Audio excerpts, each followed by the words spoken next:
श्री राम। भगवान श्री राम के बारे में जितना भी कहा जाए उतना कम ही होगा। मैं भगवान बजरंगबली का भक्त हूँ और भगवान बजरंगबली भगवान श्री राम के भक्त हैं, तो वो तो मेरे भगवान के भी भगवान हुए, तो उनके लिए मेरा स्थान, मेरे मन में स्थान बहुत ऊंचा है। भगवान श्री राम जिन्होंने अपने पिता के वचन का मान रखने के लिए घर छोड़कर एक आदर्श पुत्र होने का प्रमाण दिया, एक आदर्श पुत्र होने की कीर्ति स्थापित की।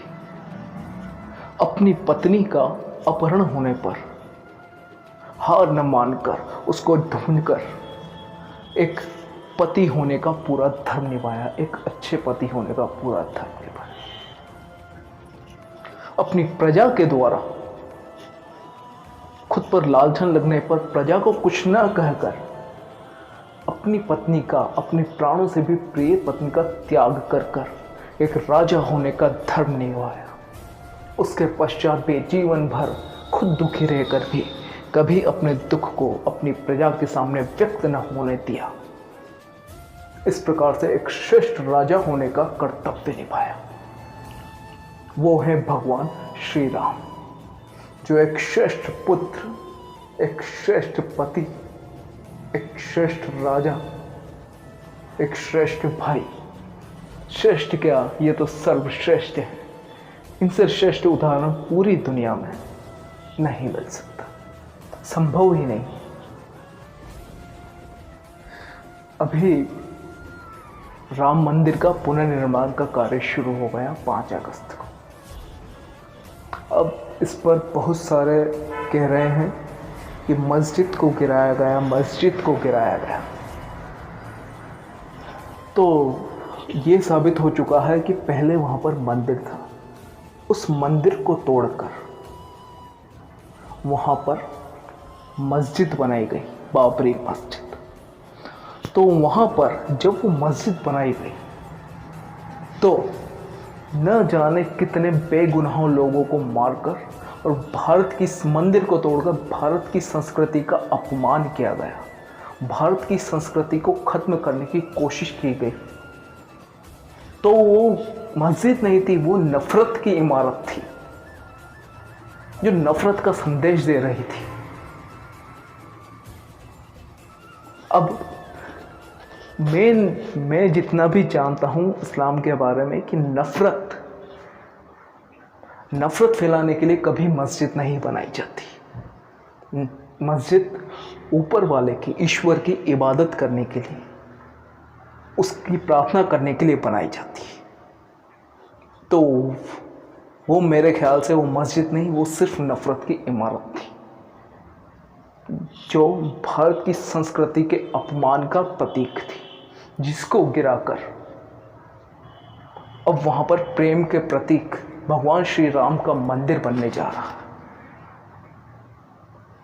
तो वहाँ मस्जिद नहीं गिराई गई, वो नफरत की इमारत गिराई गई है। और अब अगर किसी हिंदू के मन में भी ये बात हो ना कि मस्जिद गिराकर, मस्जिद नहीं गिराई हमने, नफरत की इमारत गिराई है, और अब वहाँ प्रेम का प्रतीक बनेगा, सौहार्द का प्रतीक, सहिष्णुता का प्रतीक बनेगा अब वो राम मंदिर, जो सबको साथ लेकर भारत देश के भविष्य का निर्माण करने में सहायक होंगे। भारत देश को प्रेम के एक आदर्श पुत्र बनना, एक आदर्श पति बनना, एक आदर्श नागरिक बनना, एक आदर्श भाई बनने का संदेश देंगे, सिर्फ भारत को नहीं पूरे विश्व को।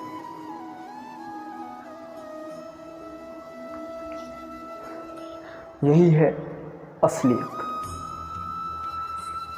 तो वहाँ पर हमें हमारे मन में ये लाना है कि वो प्रेम का प्रतीक बन रहा है। राम मंदिर प्रेम और भक्ति का प्रतीक होना चाहिए, ना कि किसी और धर्म के प्रति नफरत का।